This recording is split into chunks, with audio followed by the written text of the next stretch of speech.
ओम सूर्याय नमः। स्वागत है आप सभी का मेरे यूट्यूब चैनल पर। आज मैं आपको छठ वर्ष की पूजा विधि तथा कथा सुनाऊंगा। छठ मैया की कृपा से आपकी हर मनोकामना पूरी होगी। छठ देवी भगवान सूर्यदेव की बहन है, जिनकी पूजा के लिए छठ मनाया जाता है। छठी मैया को प्रसन्न करने के लिए भगवान सूर्य की आराधना की जाती है। छठी मैया का ध्यान करते हुए लोग माँ गंगा, जमुना या किसी नदी के किनारे इस पूजा को मनाते हैं। इससे सूर्य की पूजा अनिवार्य है, साथ ही किसी नदी में स्नान करना भी। इस पर्व में पहले दिन घर की सफाई की जाती है। छठ पर्व पर गांव में अधिक सफाई देखने को मिलती है। छठ के 4 दिनों तक शुद्ध शाकाहारी भोजन किया जाता है। दूसरे दिन खरना का कार्यक्रम होता है। तीसरे दिन भगवान सूर्य को संध्या अर्घ दिया जाता है और चौथे दिन भक्त उदयमान सूर्य को उषा अर्घ देते हैं। छठ के दिन अगर कोई व्यक्ति व्रत को करता है तो वह अत्यंत शुभ और मंगलकारी होता है।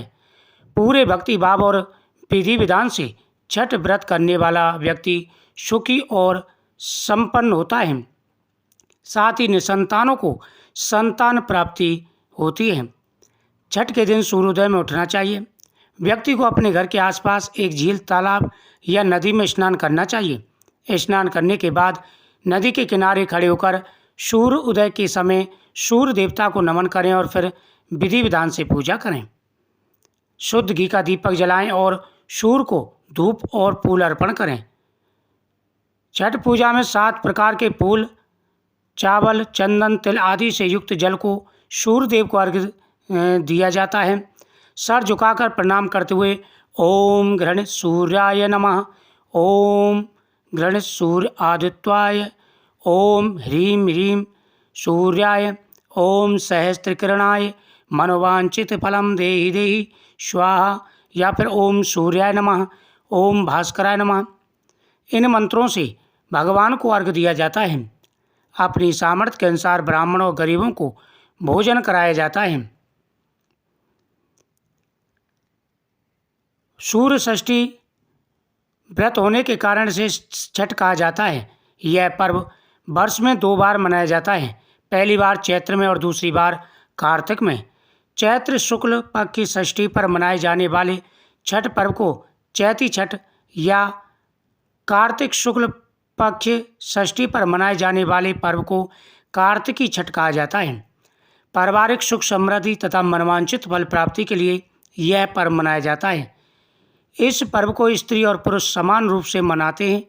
छठ पूजा 4 दिवसीय उत्सव है। इसकी शुरुआत कार्तिक शुक्ल चतुर्थी को तथा समाप्ति कार्तिक शुक्ल सप्तमी को होती है। इस दौरान व्रतधारी लगातार 36 घंटों का व्रत कर रखते हैं। इस दौरान वे पानी भी ग्रहण नहीं करते। छठ पर्व बांस निर्मित सूप टोकरी, मिट्टी के बर्तनों, गन्ने के रस, गुड़, चावल और गेहूं से निर्मित प्रसाद और सुमधुर लोकगीतों से युक्त होकर लोक जीवन की भरपूर मिठास का प्रयास करते हैं। यह मुख्य रूप से पूर्वी भारत के बिहार, झारखंड, पूर्वी उत्तर प्रदेश और नेपाल के तराई क्षेत्रों में मनाया जाता है। षष्ठी को मनाया जाने वाला छठ पूजा सूर्य उपासना का बहुत बड़ा पर्व है। यह विभिन्न प्रकार से मनाया जाता है। दीपावली के 6 दिन बाद छठ मनाया जाता है। छठ के महाव्रत को करना अत्यंत ही पुण्यकारक है। छठ व्रत सबसे महत्वपूर्ण रात्रि कार्तिक शुक्ल षष्ठी तिथि को होता है।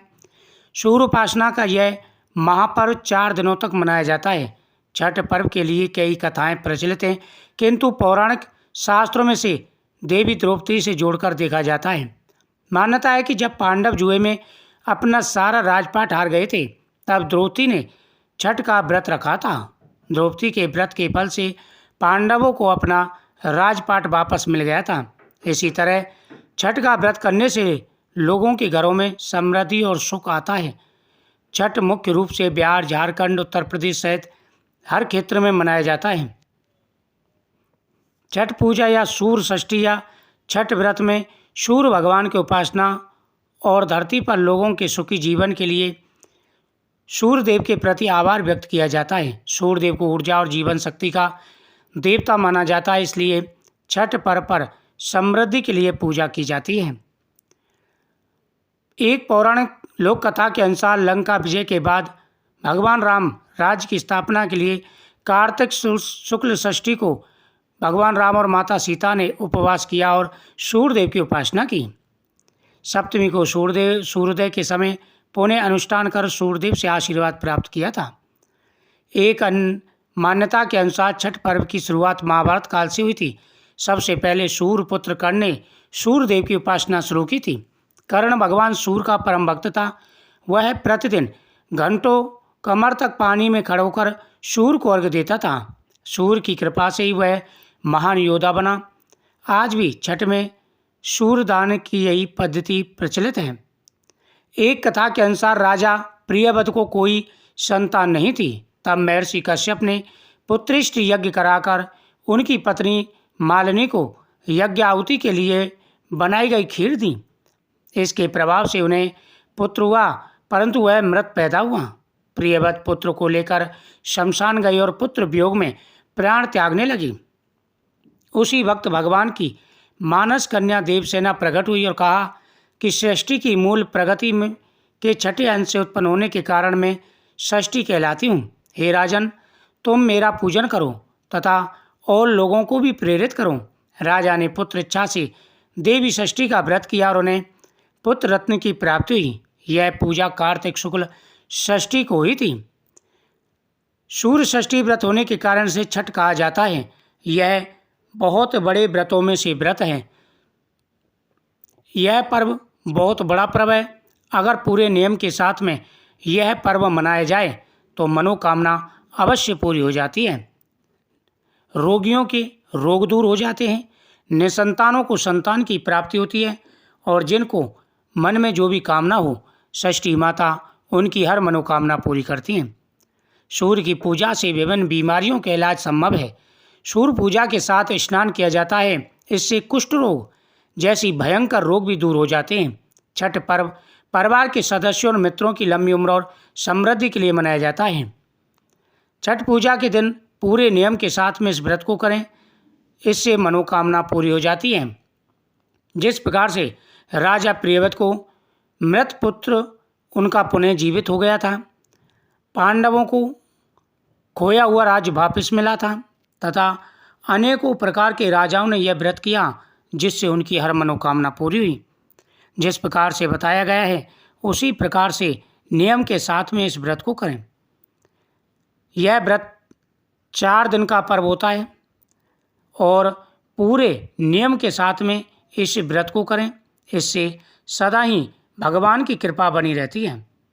ओम सूर्याय नमः, ओम भास्कराय नमः आदि मंत्रों का जाप करते हुए इस कथा का श्रवण करें तथा इन नियमों का पालन करें। इससे आपकी मनोकामना तो पूरी होगी, साथ ही शरीर भी निरोगी रहेगा और जीवन में आ रहे सारे कष्ट और परेशानियां दूर हो जाते हैं।